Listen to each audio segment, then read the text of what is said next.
Yes, turabasuje cyane. Twongeye kubifuriza igitondo cyiza. Reka kandi twizere ko weekend yagenze neza kuri mwese abakunzi ba Eugene Official aho mutwumva muherereye. Amahoro y'Imana akomeze kubana namwe rero kuri mwe mwese mwakanze kuri subscribe ndetse mukanda no kunzogera birumvikana kugira ngo inkuru zacu zicyagera muzajye mubona notification ibabwira ko twamaze kuba tugera muri studio. Turi mu gitondo cyo ku munsi wo kuwa mbere, turi ku itariki 21 z'ukwezi kwa karindwi, turi mu mwaka wa 2025. Ni mu nyemerero muri iki gitondo n'ubundi tubahe ikaze ndetse tubabwire ko iki tuzinduye ni bwabo dasa cyangwa se ni kwa kundi ni amakuru abagezwe tuba tubazaniye cyangwa se tugiye kubagezaho, ariko nkuko maze kwimenyera amakuru yacu akaba agenda yibanda hano muri Burasirazuba bwa Repubulika Iharanira Demokarasi ya Kongo. Muri amakuru yacu iyo muri iki gitondo ni munyemere mbabwire ko tugiye kugenda tugaruka kuri izi ngingo z'ingenzi zikurikira. Turaza kugaruka mu bihugu byo kuri kumirwana baye muri Uvira ku munsi w'ejo hano mu nkengero za Uvira. Twirwaneho ikaba yatanze icyitwa isomo ry'intambara kuri izi ngabo zari zagabye ibitero bikomeye cyane hano mu gace ka za Rurambo.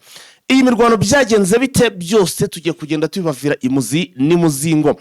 Hanyuma kandi turaza kugaruka ku bifaru cyangwa se ku bindi bifaru byamaze gushyirwa hanze byaguzwe n'igisirikare cya Repubulika Iharanira Demokarasi ya Kongo bagiye kwifashisha mu guhabya umutwe wa M23.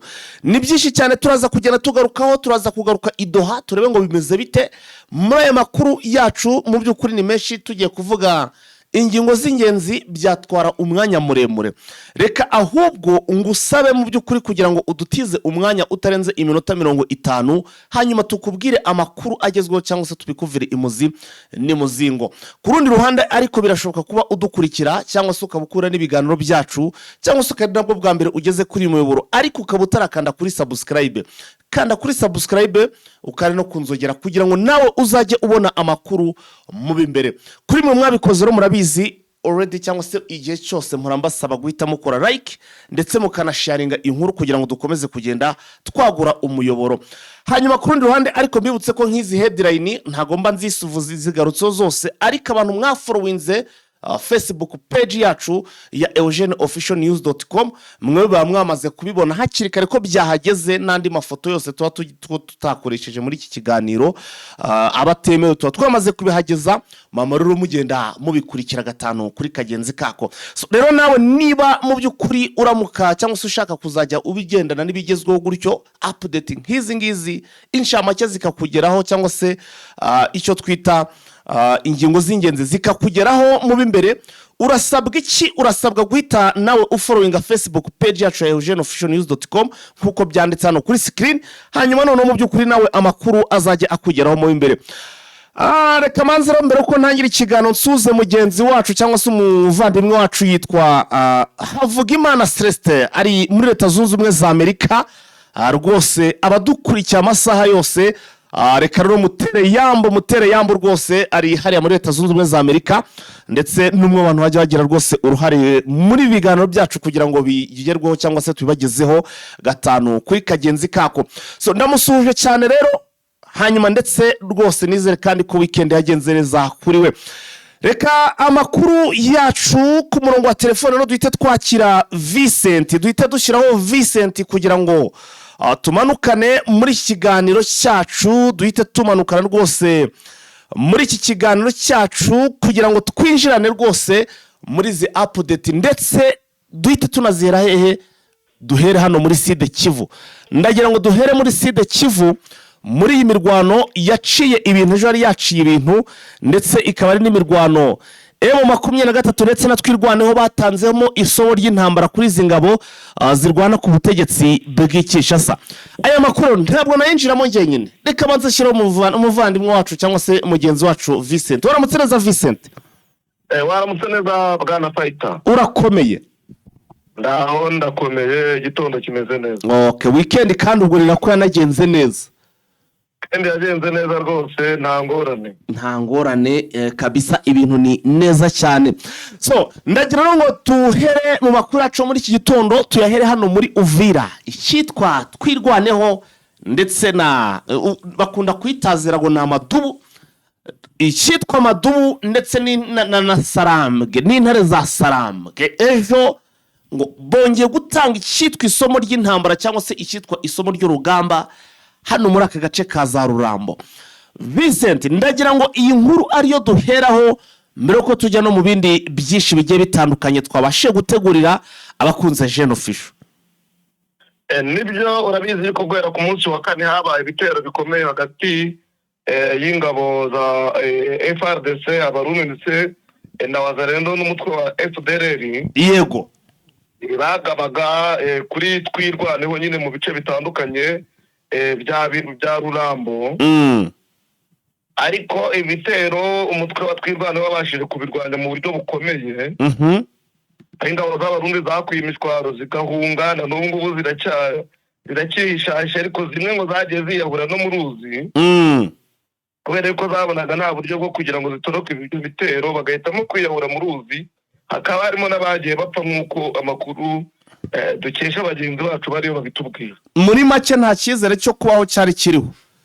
Nta cyizere kubera ko batubwira ko utararokotse warokotse nyine yagiye ari kimuga bafite amasasu menshi barashwe bataye imbunda nyinshi bataye ibikoresho ku buryo umuntu wakubarira n'urugamba mu by'ukuri nawe aba afite ubwoba bwo kurubara kuko rwari rurimo imbunda zikomeye kandi rurimo ba casualty benshi. Bivuga byonyine nabyo biteye agahinda kuko ngo ingabo z'abarundi zahuye n'akaga. Yego. Ingabo z'abarundi FARDC Wazalendo yo kuko ubusanzwe yabimenyereye ibona ko ari ibisanzwe. Ingabo z'abarundi zarakubitiwe na FARDC ku buryo kongera gutekereza kujya mwa bino bice ngo bikomeye nubwo ari ibitero byari bikomeye. Yego. Ntabwo byabashije kugera ku ntego bari bihaye, ahubwo icyo bahuye nacyo barahakubitiwe gusa barashegeshwa. Barakubitiwe nyine basigara batuza baravuga bati nta kindi kintu turi bukore. Bagabanya ibitero cyakoze kuko ejo mu masaha sita niho igitero barongeye kugerageza cyakubiswe na twirwanaho kigasubira inyuma. Biza kurangira noneho nta kindi gitero bongeye kugaba kuko igitero bari bagabye mu mudugudu bita Rwinkuba ndetse n'umudugudu bita Uwintware nacyo cyasubijwe inyuma bisigara cyakoze. Ubu twirwanaho iri kuvuga yuko hari abarwanyi bo muri FDL na Wazalendo n'abarundi bihishe mu bihuru byegereye muri Rurambo. Kubera yuko bakimara kubona ibitero bikaze bamwe bakabona bari kwasuka ubuzima, abandi barirukanka, abandi barakwa intwaro, bamwe bagiye bihishahisha mu biti biri hano za Rurambo no mu mudugudu w'Intware. Yego. Za Rwinkuba naho bari kugenda bihisha. Twirwanaho cyakoze mu kintu yashaka cyane gikomeye. Yashaka gufata umukoloneli bita Jite wo mu ngabo za FARDC ariko ubusanzwe akaba ngo ari umwe mu bari bagize umutwe wa FDL ariko akaza guhindura imyirondoro yiwe agahita ajya muri FARDC. Uyu Jite nawe uyoboye ibitero bya FARDC hano muri Sud Kivu. Hano za Rurambo rwose na Rwinkuba na Rwintware niwe ubiyoboye. Abadubure aravuga ati turashaka kumufata mu ntoki atumubona nta murasa ariko tumufate mu ntoki tube tumufite. Bari bashaka kumufata ari mateko ari muzima ari imbumbe. Bose nicyo bashaka kumufata ari muzima noneho bagasigara bamwerekana nk'umuntu wagize uruhare kwica abanyamurenge benshi, wagize uruhare muri jenoside yakorewe abatutsi nk'uko babivuga. Biza kurangira nyine abatorotse kuko urumva abaye mu gihe cy'ikinyeshyamba igihe kirekire nawe amayeri yo gutoroka aba yafite ku buryo bufatika. Yego. Ibindi bitero bavuga byari bikomeye cyane. Ibitero byagagwaho bita Rudefu n'aho bita Masango. Bavuga ko igitero cyari Rudefu na Masango cyari gikomeye cyane ku buryo abarwanyi bo muri twirwanaho batse abarwanyi b'abarundi imbunda za 12 niyo mashini gani. Izo mbunda namaze kuzitereka no kuri Facebook page yacu abantu bahagiye bazibonye ewa.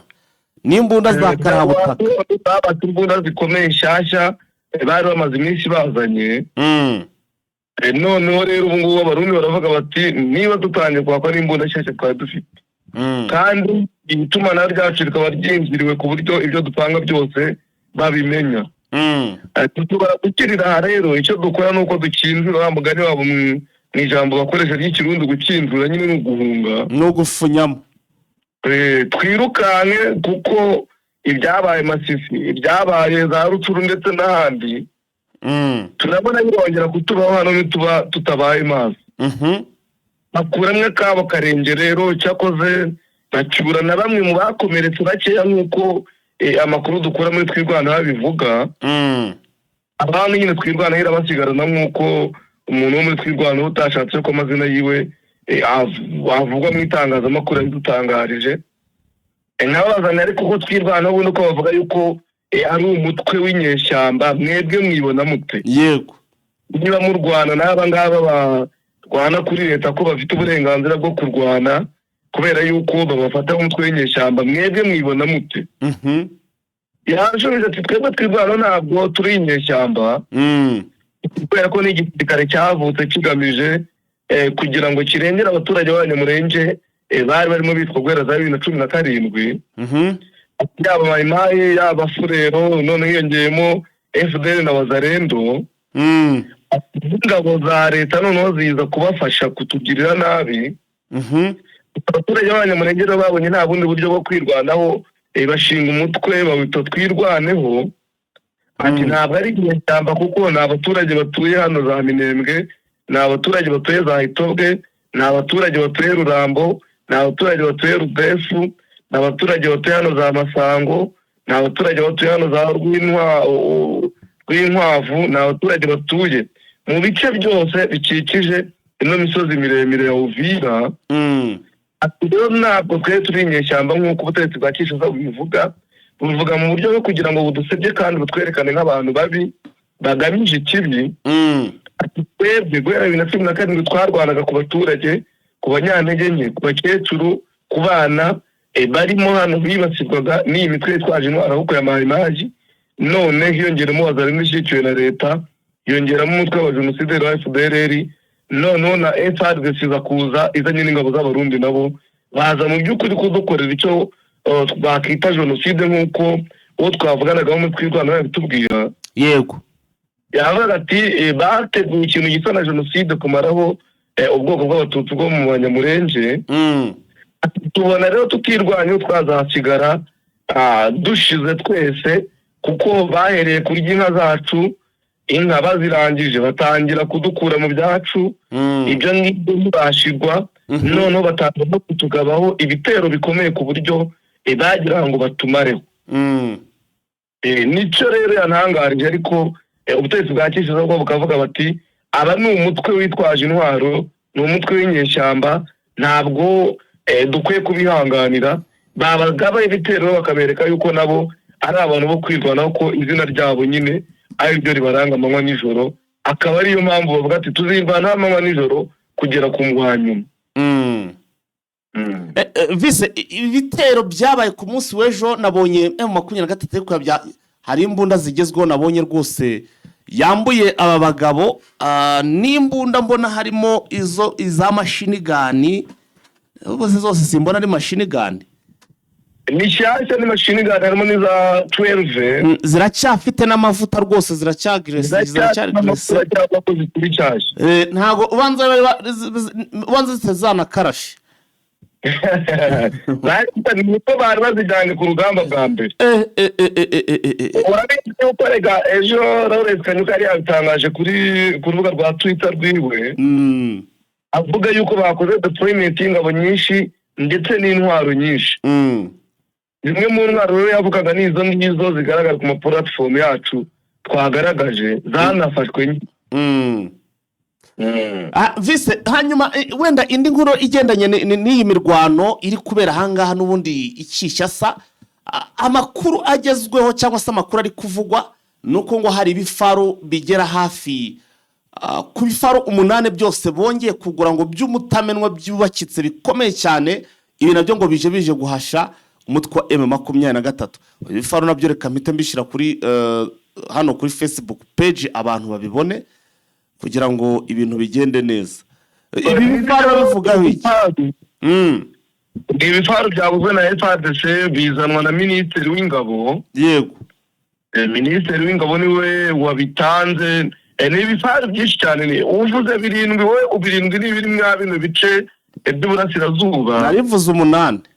Uruvuze 8 ibyo bazanye mu burasirazuba, ariko bigera muri za 80 kubera ko barabitanga mu gihugu hose. Byatangijwe rero gutangwa na minisitiri w'umutekano. Avuga yuko ari ibifaru nyine bikoze mu buryo bw'imodoka. Nibyo bita ngo Blende PS-Hack vehicle mirapu. Yego. Akaba ari bizabafasha kurwanya ballistic missile M23, ndetse akaba ari nizo bizabafasha kurwanya icyo bita ngo mine artillery. Ngo bakarwanya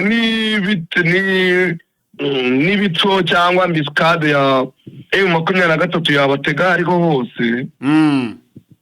Ndetse ngo bikaza binabafasha gutwara abasirikare ba FARDC no gutwara ibikoresho byabo, kuko ni ibifaru bigezweho. Yego. Ubona rero mu by'ukuri ingabo za FARDC n'ihuriro ryazo zirimo zitegura kurenza uko kubahiriza ibyo basinye mu mahame ngenderwaho i Katari. Ari nabyo yagarutse hateho kugira ngo yubahirize ibikubiye mu masezerano ngenderwaho basinye ejo bundi, amahame ngenderwaho. Yego. Barimo baragura intwaro, barimo baratoza, barimo bararokirita, atubona ibyo kubahiriza amasezerano bitabareba. Ariko service ubundi ibi bifaru ko mara ntaho bitane na bya bindi by'aba South Africa bakubitanwe.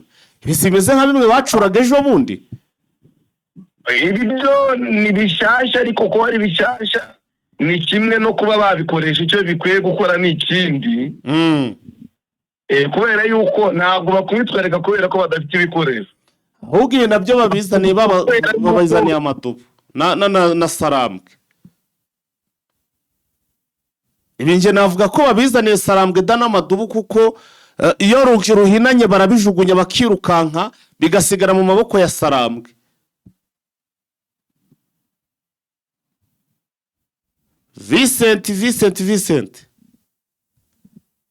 Vincent rwose kijyanye na network kiba kisimbutse, ariko birumvikana tugomba guhita tubikemura. Ariko nje uko mbona ibi bifaru bazanye n'ubundi ni bya bindi mu by'ukuri ntago byaruta. Ese buriya bino bya Sadek iyo biza kuba mu by'ukuri atari kuvuga ngo Sadek irabidekarara bigende babisubirane, M23 byose bita bifite vise ibi bifaru ndimo ndavuga. Ndimo ndavuga ni ibi bifaru ntago byaruta bimwe bya Sadek, ntahubwo nibyo bazaniye amadubu ndetse na M23, kuko buriya na biriya bya Sadek cyo bitaza ko ibya Sadek ngo dekarare babitware, ubu biri mu maboko ya M23. Birimo ariko n'ibyasigaranye n'ibyoroshye.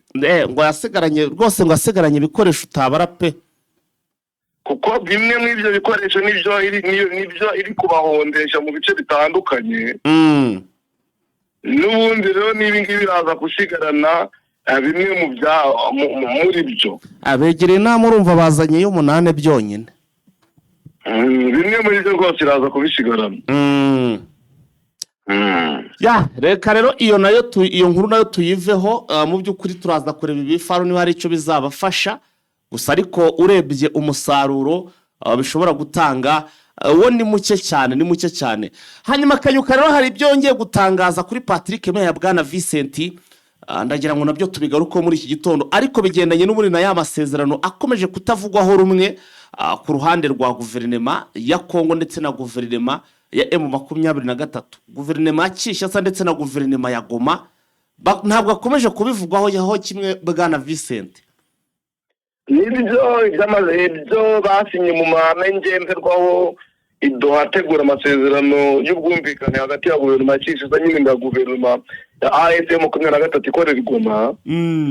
Ntabwo bivugaho kimwe, bamwe baravuga bati mukwiye kuva mu bice mwafashe, abandi bati ntabwo ariko bimeze. Yego. Lawrence Kanyuka rero umuvugizi mukuru wa M23 mu bya politiki, ariko akaba ari nawe ushinzwe itangazamakuru mu ihuriro rya M23 rirwanya ubutegetsi bwa Kinshasa. Yego. avugira kuri imwe muri radiyo na televiziyo zikorera kuri murandasi igoma yagize ibyo atangaza ku byerekeranye n'ibyatangajwe na Muyaya, agira n'ibyo atangaza AFM 23 igiye gukora. Yego, avuga ku byerekeranye n'uko Muyaya yatangaje ko AFM 23 ikwiye kuva mu bice yafashe kubera ko mu byo basinye mu mahame ngenderwaho agamije amasezerano y'amahoro hagati ya guverinoma ya Kinshasa ndetse na guverinoma ya Goma. Aho yavuze yuko M23 izava mu bice yafashe, noneho ubutegetsi bwa Kinshasa bw'ubucamanza, bw'igisirikare, polisi ndetse n'ubuyobozi busanzwe bagahita bajyamo. yabivuguruje aravuga ati cyakoze icyo nemeranywa nawe nuko mwaya mahame handitsemo ko hagomba gusubiraho ubuyobozi bwa leta mu bice byose. Ariko ndagira ngo bamenyeshe yuko M23 nta gahunda ifite yo kuva mu bice yafashe, kuko n'aya mahame ntabwo abivuga. Yego, ati icyo avuga ni ugushyiraho ubuyobozi. Ati kandi turababwira yuko uzashyiraho ubuyobozi bufatika, ati M23 nizashyiraho ubwo buyobozi. Ati kubera yuko no mu bice bikontororwa na leta M23 izabushyiraho. Ati kuko nta buyobozi buhari, ubuyobozi buhari ntabwo bwemewe n'amategeko. Yego, ati ni ubuyobozi bwananiwe gushyiraho uburyo bw'uko abaturage bacungirwa umutekano. Bwananiwe gushyiraho uburyo abaturage babona ubutabera buboneye, babona ibyo bifuza, haba ibikorwa remezo ndetse n'ibindi. Ati rero AFM 23 niyo izashyiraho ubuyobozi bufatika kuko leta yo ntayihari. yego, ukabona nawe ibyo avuga ntabwo ari by'amasezerano avuga. nawe arakurwa yishyira nk'uko Patrick Muyaya yishyira.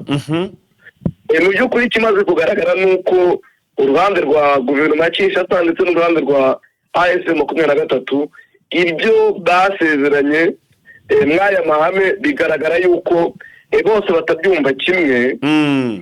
Yaba AFM 23 irashaka kwerekana yuko Kinshasa ubutegetsi bwabo butemewe n'amategeko. Yaba Kinshasa irashaka kwerekana yuko M23 ahwiri takwiye kuba ihari. Ariko bikagaragazwa nanone ko mu byanditswe. Yego, naje gusubiramo ndasoma nanone nsanga mu byanditswe harimo ibintu bigaragaza yuko na Leta Zunze Ubumwe za Amerika ndetse na Qatar mu byo banditse bashaka bashyize urujijo mw'ibi bintu. Ku ruhande rumwe barandika ngo ni restauration de l'autorité gouvernementale. Wareba kugarura ubuyobozi bwa guverinoma mu bice bya Repubulika ya Demokarasi ya Kongo. Mu by'ukuri ntabwo bavuga nyirizina hagenzurwa na M23 gusa, ahubwo baravuga igihugu cyose. Wareba icyo bita guverinoma, urebye muri siyansi politiki icyo bita guverinoma. Yego, ntabwo haba harimo ubutegetsi bw'ubucamanza cyangwa ubutegetsi bw'inteko ishinga amategeko. haba harimo abayobozi basanzwe. Yego, ariko wareba nanone ahandi banditse muri verisiyo y'igifaransa barandika ngo restauration de l'autorité de l'État à l'étendue du territoire national. Washyira mu Kinyarwanda basanga icyo bavuga ni kugarura ubutegetsi mu gihugu cyose, yaba ubw'ubucamanza, yaba ubw'inteko amategeko ndetse n'ubundi. Ukabona yuko abanyamerika ndetse n'aba bakatariye bashaka kwerekana ko Repubulika ya Demokarasi ya Kongo ubusanzwe nta buyobozi ifite. Ariko wareba no mu kindi kintu nanone ubona bagiye bashyiramo amananiza ku buryo M23 yaba ibyivuga n'ijya mu masezerano izavuga ati ubundi butegetsi ntabwo bwemewe. Aturebe namwe ibyo mwanditse mwagaragaje yuko nta buyobozi buriho. Yego, ukabihuza nanone n'ibyo M23 irekarano byo gufungura abagororwa imfungwa. Ugasanga icyanditswe handitswe yuko bazakurikiza amategeko ya Kongo. ukabona niba twigeze tuvuga Mwangacucu arakatiye. yego Amategeko ya Kongo avuga yuko umuntu ukatiwe n'inkiko yeretse imbabazi za perezida zikuraho icyo gihano.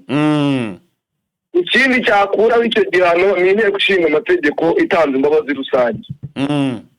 Kandi turabizi yuko Mwangacucu yarangije kuburana. yego Niba akurikiza rero ayo mategeko ya Kongo M23 igire Karama ntabwo izapfa kubibona kuko bazavuga ati dore ibyanditse bivuga yuko hakwiye gukurikizwa amategeko ya Kongo. nabonye ari umuvandimwe kumwe navuze ejo nti abantu bose bagenda batubwira uko bimeze baduhamagare. Nabonye aho bambwiye ati Amerika yagiye ibona mu by'ukuri ngo hari batabwira ngo donc hari ibyo batabwira ngo basinye ngo babyumve, igenda ishyiramo ibintu by'imizimizo kugira ngo ibazimize basinye. Nibyo rero turimo kubona muri aya masezerano cyangwa se muri imbanziriza amasezerano. Yaba ari M23 barayizimije ku buryo ibyirekarana itabibona. Yaba ari ubutegetsi bwa Kinshasa nabwo ku buryo ibyo barekaramo batabibona. Ubona rero baragiye bashyira mu rujijo bose. Hajya yuko babisinye mu buryo bw'igitutu. Martin Fayulu rero ngo ati rwose ati we yanenze ntabwo ngo Kinshasa yakaba yarasinye amasezerano na M23. Ntabwo byumva ukuntu Kinshasa yasinye amahame ngenderwaho n'umutwe wa M23. Mu magambo ye bwite aravuga ati abo muri M23 ibatwisha abantu Igoma, Ibukavu ndetse no mu bindi bice bya Burasirazuba bwa Repubulika ya Demokarasi ya Kongo. Ati sinumva buryo ki ubutegetsi bwa Kinshasa bukwiye kuba bugirana ibiganiro n'aba batwishe.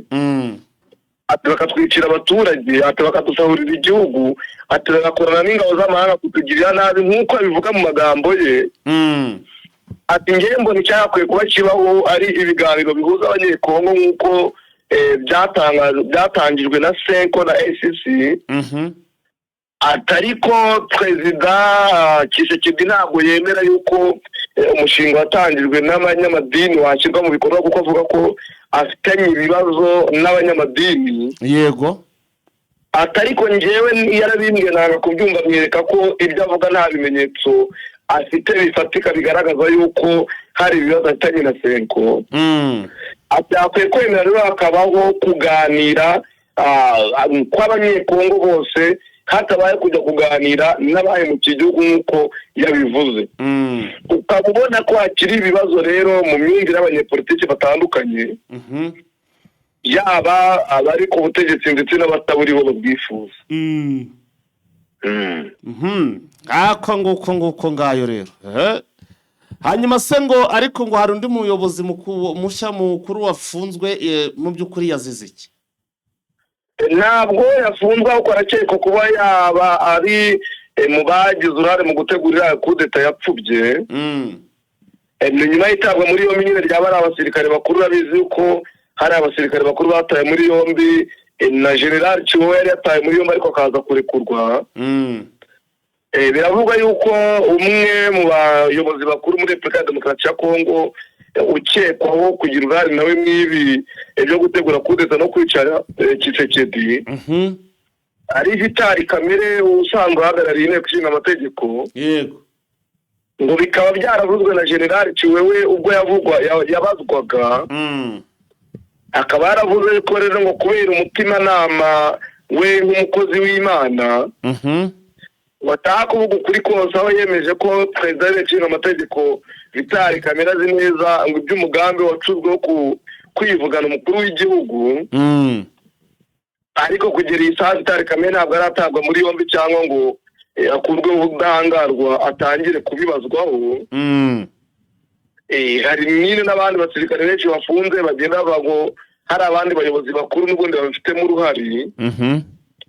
Nubwo Vitali Kamere ataratabwa muri yombi ariko urumva ko ibi bintu biraza gusiga icyasha hagati yiwe na Tshisekedi ndetse n'ubundi buyobozi butandukanye bwo muri Repubulika ya Demokarasi ya Kongo.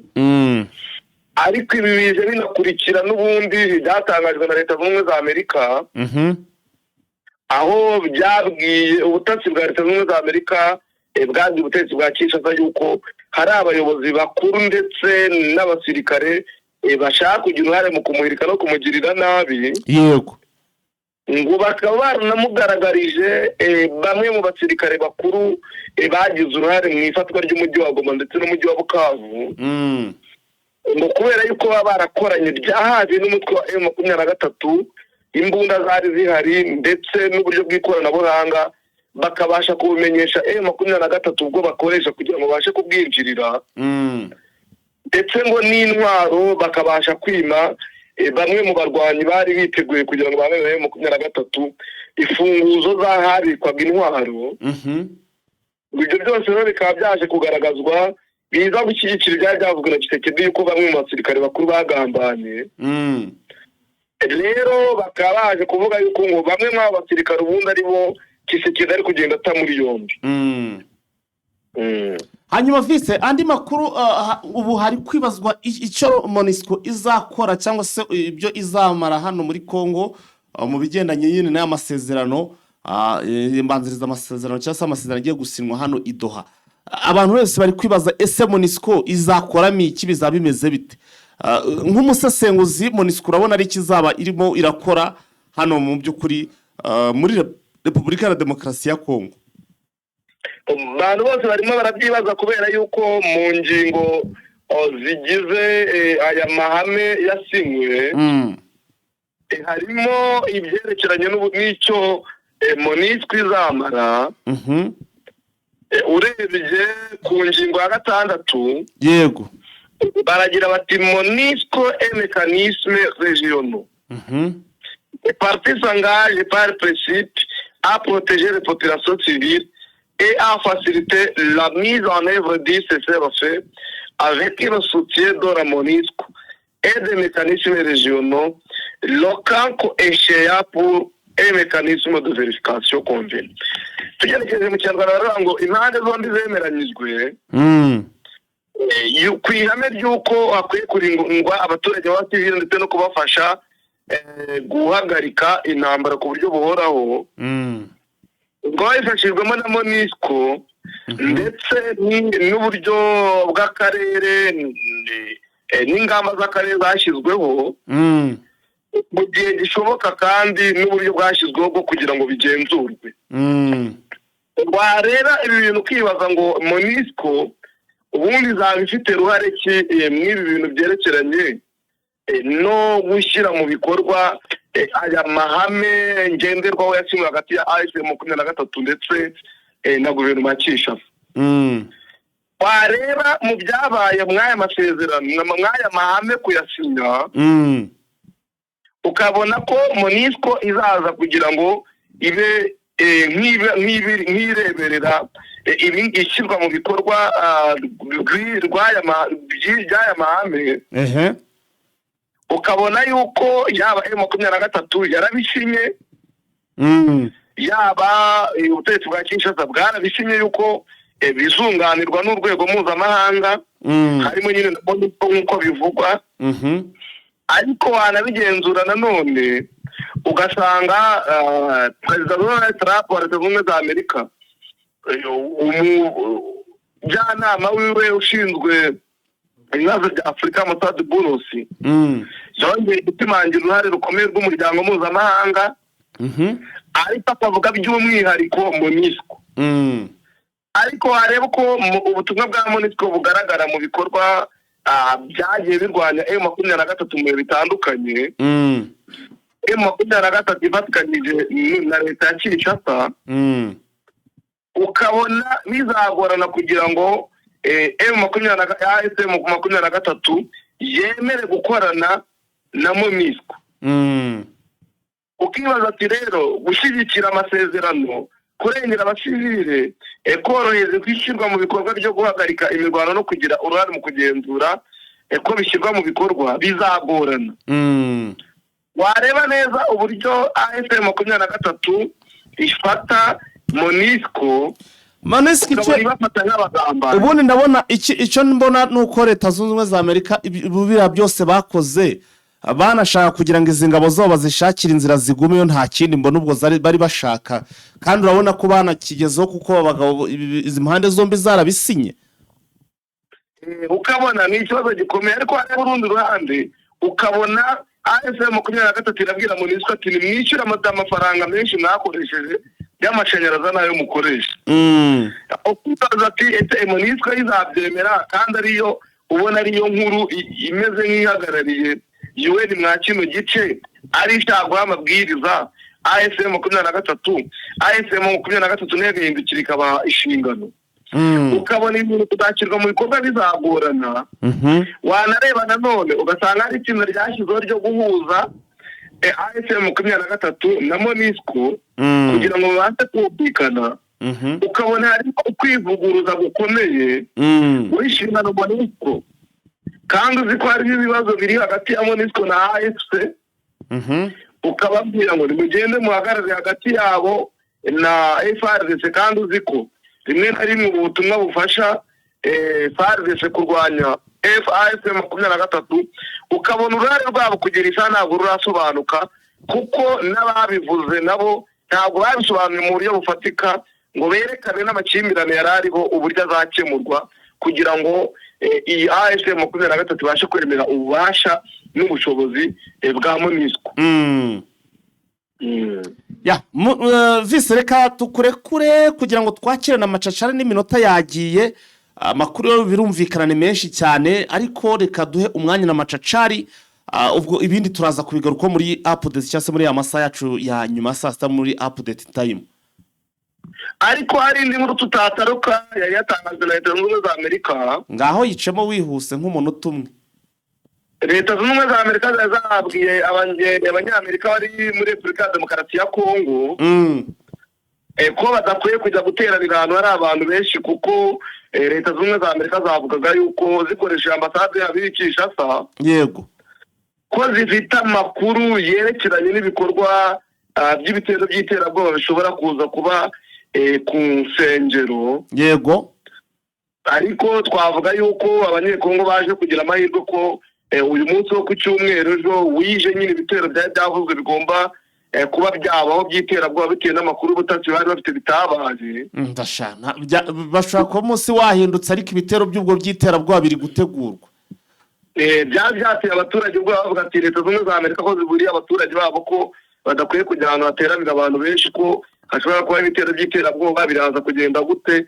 N'ubundi ariko abanyekongo baracyabitekerezaho, n'ubundi baryame bari maso, barare bari maso, birirwe bari maso, bazi ko n'ubundi ibitero bitavuyeho, ko isaku bishobora kugerwaho n'ibi bitero.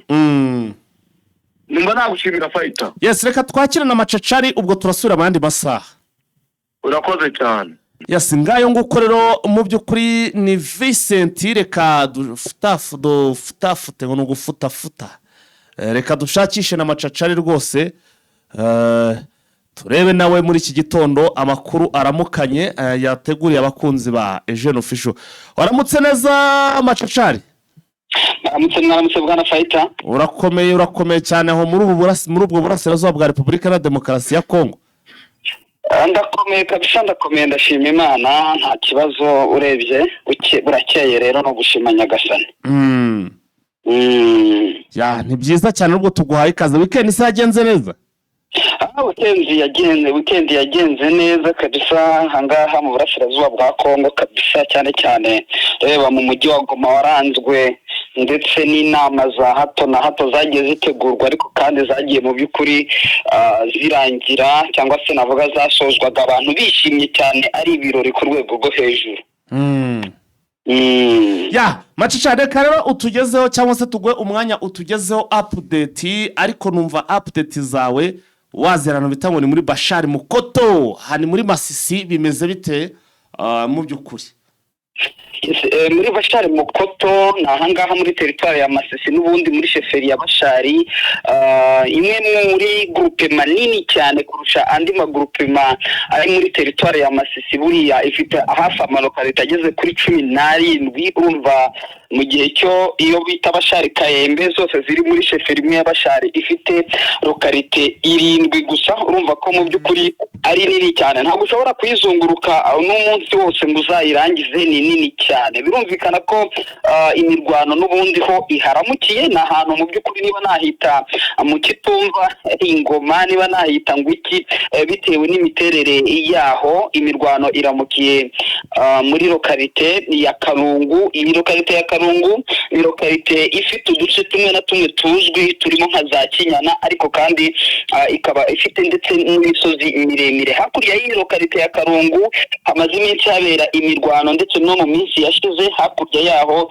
hari umusozi muremure kugeza amagingo aya ngaya. Navuga ko M23 ikomeje guhanganiramo na coalition, ariko igizwe cyane cyane na Wazalendo zo mu mitwe ibiri, ni Wazalendo za ANCDH, ubwo ni Nyaturabazungu ziyobowe n'uwo bita Jean Marie Bonane, ndetse uwo bita Janvier Karayiri nawe uri hakurya. Bari kurwanira n'umusozi neza mu by'ukuri. Nyuma yo kuva mu by'ukuri ahangaha muri Nyabikeri hari umusozi muremure usa nkaho ureba hakurya, iyo uhagaze ureba undi musozi uhitegeye mu kaboko kawe k'iburyo, umusozi n'ubundi ubamo eta major nkuru z'uyu Jean Marie, akaba ari ahantu bita Mukengwa. Ariko kandi ibumoso bwawe, ariko atari ibumoso cyane, ukaba ureba umusozi nanone muremure. Uwo musozi wa Nyabikeri akaba ari mu 23 ishaka kugira ngo yigarurire. Bigoranye rero kugira ngo izi Wazalendo zifatanyije na FDLR ziwuvemo, dore ko hari force ziba ziri guturuka aho bita muri lokalite hakurya ya Rukweti itari kure cyane, ziza zigatanga ramforo, bikagorana kugira mu 23 iwugemo. Ni axe mu by'ukuri zigoye.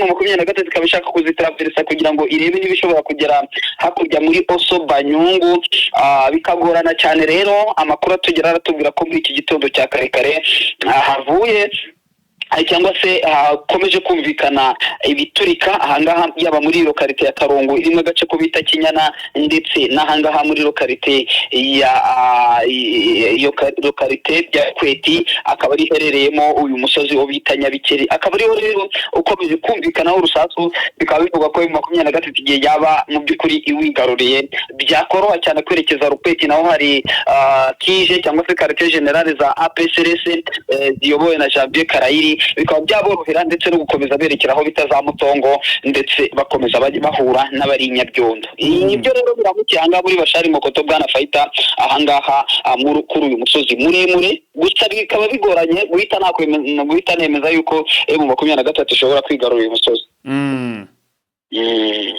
Ubwo urumva ni imirwano. Tubwire rero n'ibindi bice biramukiyemo imirwano, numva ari nayo rwose hariho wakwibanda mbere yo kujya no mu zindi nkuru.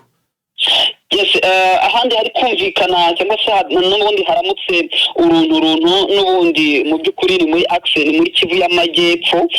Muri Kivu y'Amajyepfo naho hakomeje ndetse kubera imirwano, ntekereza ko imaze hafi iminsi igeze muri 3 hafi 4 muri axe ya Gahororo, Kageragera ndetse na Rudefwe. Ahangaha ni imirwano ikaze ikomeje ndetse kuhabera, ngo ariko ngo kurwanwamo twirwaneho M23 mu by'ukuri bagatsinda avec ndetse ngo hakaba harabonetse icyo nakwita ramforo zikomeye cyane ku ruhande rwa coalition. Bakaba barazanye ingabo ngo ndetse za ingabo z'u Burundi, yaba ndetse n'abandi basirikare, ndetse ngo babandi badasanzwe twagiye tuvugaho ingeso zimwe na zimwe z'ubusinzi. Bakaba n'ubundi bo bagerageje kuramforosa ku bwinshi, ariko mu kanya ubwo twaganiraga n'abaherereye hariya batubwira ko imirwano yaberaga Rudefwe, aka gace ka Rudefwe akomeje mu by'ukuri kubera imirwano ku munsi w'ejo yarahiriwe, ndetse no muri iki gitondo iraharamukiye. Ahangaha ni nyuma y'imirwano yari yabereye muri axe ya Rurambo ndetse na za Gahororo. M23 twirwaneho bakaba baragerageje gusubiza inyuma aba barwanyi n'ubundi bashaka ngo kugira ngo bigarurire aka gace. Oh la la, ama network abaye ikibazo. Network rwose abaye ikibazo, reka turebe ko turi buze kongera kumufatisha. Hari habaye ikibazo cya network Bwana Macacari. Zari zanze navugaga nari ndi hano muri Kivu y'Amajyepfo. ahangaha muri lokalite ya Rudefe muri groupema ya Kigoma niho imirwano iri kubera, isa nkaho yegeye imbere mu gatoya iturutse ahangaha mu gace ka Rurambo ndetse na Gahororo na Kageragere, nubwo naho kugeza amagingo ya tutavuga ko imirwano yahavuye bya nyabyo, ariko basa nkaho bamaze kwigira imbere neza mu gace ka Gahororo, barenze Gahororo barenze Kageragere, bamaze kuba bagera Rudefe muri iyi groupe ya Kigoma. Iyi groupe ya Kigoma ni imirwano yahiriwe ku munsi w'ejo, twari twavuze ko ariho iri kubera, ariko aribwo bwa mbere mu by'ukuri M23 twirwanaho bari bagerageje kubegeza imbere, basa nkaho babasunika, biza kurangira mu by'ukuri aka gace ka Rudefe ko banze kukavamo kugeza amagingo ya ngaya, bikaba bikigoranye. Ni imirwano yabaye ku munsi w'ejo, iba ku munsi w'ejo bundi no muri iki gitondo biravuga ko bwana Faita iharamukiye muri rusange. Ni imirwano navuga ko itoroshye, ndetse nuko tubikesha imboni zacu ziherereye hariya muri iriya misozi muri la chaîne de montagne ya Mitumba, kandi abangaba mu by'ukuri bakaba batitaye ku bijyanye n'amasezerano muri rusange. Hanyuma tuvuye aho ngaho si kure cyane tukerekeza mu gace ko bita Runingu. Iyi Runingu mu by'ukuri kugeza amagingo ya ntabwo igenzurwa na M23, hari kuvuga amasasu akomeye cyane, ndetse aho benshi babashije kwibaza baravuga bati se iyi Runingu byaba bigenze bite, haba habayeho gusubiranamo cyangwa se M23 yaba ikoze za operation zayo simusiga igigirika ikinjira operation za gikomando igahita yerekeza mu gace n'ubundi bikarangira ihakoze operation zidasanzwe kongera igasubira inyuma. Yigeze yakunze kujya ibikoronga ibigirika ibikora ahangaha Nyabyondo, yabikoze Minova, ndetse ijya ibikora no mu duce tumwe na tumwe bakohereza abakomando bayo bakagenda bagahakorera operation cyane cyane haketswe wenda imbaraga runaka ziba zishobora n'ubundi kuza kubabangamira.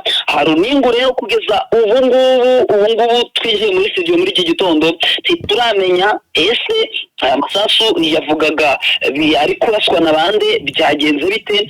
Turaza kuba tubikurikirana kuko ntabwo twavuga ko uyu 23 yahageze, cyane ko ari ibirometero bike cyane kugeza amagingo ya ibirometero biri hagati ya 25 na 30 n'umujyi wa Uvira. Urumva ko rero ngo utahita wemeza ko na 23 yamaze kuhagera bitewe na traje ihari, kuko ntabwo ushobora kwigarura Runingu uduce turimo za Bwegera, uduce turimo nka za Sange, uduce turimo nkahangaha muri za Ruvugi utarahafata ngo hanyuma wigarure Runingu. Gusa hari amasasu menshi cyane, benshi bakavuga ko bishoboka ko kuba habayeho gusubiranamo ndetse no kurasana hato na hato. Tukiri muri ibi bice n'ubundi amakuru avuga ko meya w'umujyi wa Baraka, meya w'umujyi wa Baraka, uyu mugabo byanga bikunze uyu we uko byagenda uko ariko kose baraza kumwiyuguza. Uyu meya w'umujyi wa Baraka bamwita Monsieur Mbuchwa Jacques. Uyu mugabo biravuga ko yamaze kuba akurura izumye cyangwa se buriya yamaze guhunga nyuma y'uko mu by'ukuri bamushinje ngo kuba ngo yarafashe amafaranga ya M23 ngo na gatatu ngo ahingire. Iyi Baraka tuyotse ko mu murwa cyangwa se isantre ikomeye cyane y'ijya territoire ya Fizi, ariko akandi akaba ari umujyi munini. Biravuga ko ngo uyu nguyu yafatanyije n'uwo bita commissaire supérieur adjoint witwa Imani Maheshe Christian. Uyu Amani Maheshe no bita Christian Mbuchwa. Abangaba rero bikaba biri kuvugwa ko ngo abangaba ngo aribo ngo bari bamaze kuba ngo bagurisha ngo umujyi wa Baraka. Dore ni bya bindi bivugwa bikunze kuvugwa cyane mu bijyanye bikunze kuvugwa n'abakongomani cyangwa se n'abari ku ruhande rwa coalition bakunze gushishanya ubugambanyi. Uyu mugabo rero kabivuga ko ngo n'uyu mukomisi cyangwa se ubwo n'umupolisi bari kupeta abafite hafi rya koroneli muri polisi ngo bakaba bamaze kunga muri uyu mujyi wa Baraka, ariko abandi bakavuga ko nabo baba berekejwe ngo baba berekejwe muri rusange ahangaha muri ngo baje ngo bashobora kuba baje ininzi. Gusa ntibiravugwa ntibiramenyekana nta official nta communication official kuba bamaze koherekeza ahangaha muri 2023. Tukivuga ku bijyanye ndetse n'ubugambanyi bwana Faita, escort cyangwa se umurinzi mukuru wa Perezida Felix Antoine Tshisekedi nawe yamaze gutabwa muri yombi tugiye uyu nguyu bakaba bamwita Josué Tenge. Uyu Josué Tenge yamaze kuba nawe afatwa n'umwe mu barinzi ba hafi cyane ba Felix Antoine Tshisekedi, nawe ngo bitekerezwa ko ngo ashobora kuba muri wa mugambi mubisha wo guhitana Perezida Felix Antoine Tshisekedi, dore ko abavugwa muri iyi diru ari benshi cyane n'abajenerali benshi. Ku munsi w'ejo nibwo uwitwa Chiko Chitambwe we yasohotse amaze kubazwa amasaha yose ari kubazwa ngo ariko ngo aza gusohoka muri gereza ngo adafunzwe ngo ariko ngo akaba akomeje gufungishwa ijisho. Uwo ni Chiko Chitambwe, ariko ndani harimo uwo bita Chiwewe Christian ndetse hakaba harimo na Frank Ntumba. Abo ni abajenerali bari muri bo babarekeye muri gereza, n'abandi bagiye batandukanye bakaba bakomeje kugenda bavugwa. Ariko kandi muri diru hakavugwamo no bita Vitali Kamere Rwatanyinginyi. Uyu nguyu nawe ngo Christian Chiwewe Sumesa ngo akaba yamushyizemo, ngo akaba yavuze ko ngo nawe ngo ashobora kuba ngo asobanukiwe muri ibi bijyanye no kwica Perezida Felix Antoine Tshisekedi. Hanyuma bakavuga ko iyo bita Conseil de Sécurité Nationale cyangwa CN iyi bikaba ikomeje kubaza ngo abajenerali batari bake ngo kandi ngo bakaba badashaka kubafungira rimwe ngo kugira ngo bidakrea panike cyangwa se bidatuma abantu bikangamo, ngo bakaba bashaka kugira ngo bagende babafunga buhoro buhoro bajye bafata umwe dore ko kugeza amagingo y'angaba bose bakomeje n'ubundi kugenda batabwa muri yombi. Mu byo uyu Vitali Kamere ashobora kuba ari kuregwamo, biravugwa ko ngo icyambere yakoze icyaha cyambere yigeze akora, ngo yigeze avuga ngo Katana yafashwe ngo mu gihe cyo mu 2023 yari kiri muri Minova, ngo yandika urwandiko rwa mbere ruvuga ko ngo abakozi baherereye mu bice 23 kontorora bagomba kubona imishahara yabo. Avuga ko ngo mu 23 ngo bagomba kuganira nayo, nubwo kugeza amagingo y'ibingibi byo byaje noneho gukorwa. Abenshi bakaba banenga ubuyobozi bwa Kinshasa ngo kuba bubyubahirishara cyangwa se abapfuye barapfuye ngo bakaba barabagombye kubikora hakiri kare, ndetse akaba agenda avugaho utuntu twinshi. Uyu mugabo nawe mu by'ukuri akaba atorohewe na gatoya, kabivuga ko isaha yari yose ashobora gufatwa agatabwa muri yombi. Ubundi twihuse cyane muri teritwari n'ubundi teritwari ya Rubero n'imyigaragambyo iteganyijwe ikomeye cyane bwana Faita, izaba kuri 26 na 27. Bikaba hateganyijwe yuko ngo hazaba imyigaragambyo ikomeye, ni imyigaragambyo anti UPDF cyangwa se kwamagana ingabo za Uganda ngo kuba ngo zavanwa muri ibi bice bakazamagana zigasubira iwabo, bakamagana MONUSCO. Ibi ngibi rero kugeza amagingo ya bikaba mu by'ukuri benshi bari kuvuga ko bishobora kuzagwamo ngo abatari bakeya, ngo dore ko UPDF bayishije gukorana na 23 ngo nta UPDF na M23, abandi bakavuga ko UPDF mushobora gukora ngo ni ADF, kandi ibyo bintu ntibishoboka. Burya uyu muntu atagushaka ntabyo adashobora kugushyiraho. Ibi ngibi rero benshi bakaba bari kuvuga ko kuri 23-27 hashobora kuba agakoryo cyangwa se n'umutako akaba bya bindi byabereye ahangaha. Hanyuma bita Jean-Jacques Purusi ni guverineri n'ubundi w'intara ya Kivu y'Amajyepfo ari gukorera hariya mu mujyi wa Uvira nyuma yo guhunga umujyi wa Bukavu. N'ubundi yamaze kubatangaza ko ngo amakamyo yageze kuri 55 ngo azaba afite toni 200 y'imiti ndetse n'ibyo kurya ngo bisoherezwa mu mujyi wa Uvira, ariko ngo biturutse muri Axis zikontororwa mu 23. So izi ni imfashanyo n'ubundi ni imfashanyo z'imiryango mpuzamahanga yita ku bantu bagiye bahura n'ibizetse n'intambara, ariko ngo bikaba bizava mu mujyi wa Bukavu bikerekezwa Uvira.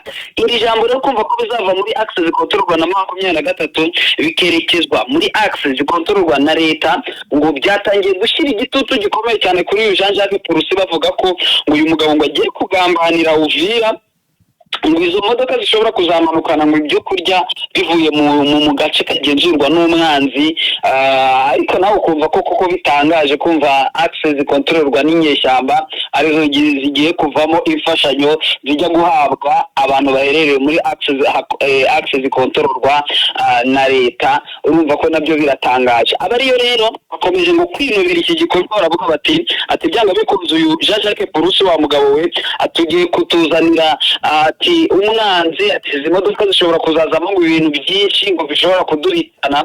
Umugabo rero nawe natitonda benshi bavuga ko Wazalendo zishobora kumwivuga ko General Andre Kotazo yarashwe bitewe n'ibyo ngibyo, ndetse ntacyo bigeze babivugaho. Yari umugenerali wa FRDC araswa Buferi n'abandi bagiye batandukanye bakuze kwicwa. Kavuga ko Jean-Jacques Purusi rero nawe ibi ngibi ngo biramutse bikunze icyo Wazalendo zishobora kumwibasira ndetse zikaba zamugirira nabi bwana Faita. Ya Macaca, urakoze cyane rero mu by'ukuri. Niba nta zindi update twagushimira cyane kuri aya makuru yo muri iki gitondo, ubwo tukaza kongera kugukenera muri update muri amasaha ya nyuma ya saa sita. Akoze cyane, turaza kuba turebera hamwe n'ubundi mu kanya ubwo navugaga aya makuru. Hari amakuru angezeho ambwira ko ngo hari amasasu aramutse yumvikana muri groupe ya Bugabo tubibutse ko ari muri territoire naho ya Masisi.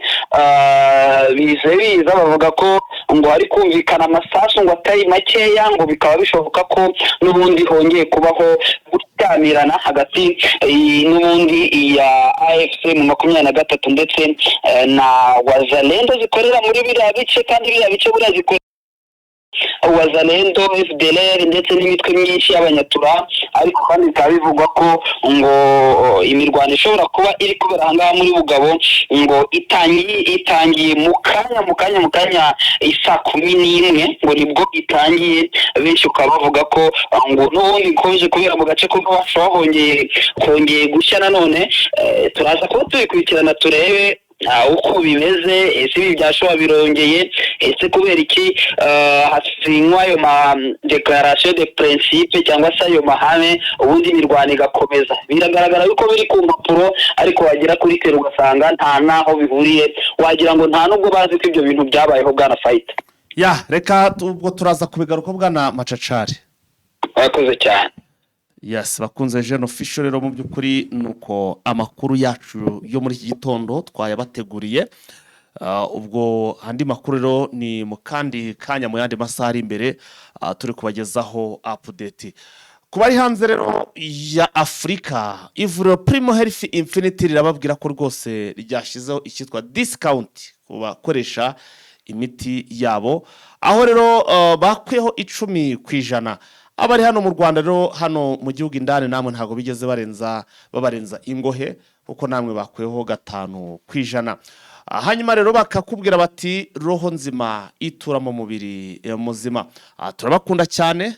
Ciao. Roho nzima itura mu mubiri muzima. Kwivuza bisaba gushishoza, tukirinda imiti ikoze mu binyabutabire, tukagana imiti ikomoka ku bimera ikoranye ubuhanga n'ikoranabuhanga. Prime Health Infinity yabazaniye ubuvuzi mpuzamahanga Chinese medicine bukoresha imiti ikoze mu bimera 100%. Fasha by'umwihariko abafite indwara za diabete, umuvuduko w'amaraso, impyiko, hepatite B n'izindi ndwara z'umwijima, amara, amibe, hemorrhoide, asima, sinezite n'izindi. Bya prostate, kubura ubushake cyangwa gucika intege mu byo gutera kababyeyi bazahajwe n'ibibyimba byo mu nda, infection, ibibazo by'imihango, kubura ubushake no kutabyara, tubakoraho rikaka. Prime Health Infinity ikorera i Kigali ku Kimironko inyuma y'isoko ku muhanda ujya Kigali Parent School. Dukorera kandi mu mujyi wa Gisenyi kunsi yahoze gare umanukiye kuri Avenue kwa Clave. Prime Health Infinity ubu yamaze kugeza stock y'imiti muri Leta Zunze Ubumwe za Amerika, kugira ngo abari muri Canada, Australia na Leta Zunze Ubumwe za Amerika mwese bariho mwishyurira imiti kandi bagera hari hiturutse kitarenze iminsi 2. Nta mpamvu yo kongera gutumiza imiti mari igihe kirekire bikaba byakuviramo no kubura amafaranga yawe. Ibihugu by'Iburayi nka Finland, Ubwongereza, Ububirigi, Ubufaransa na Brazil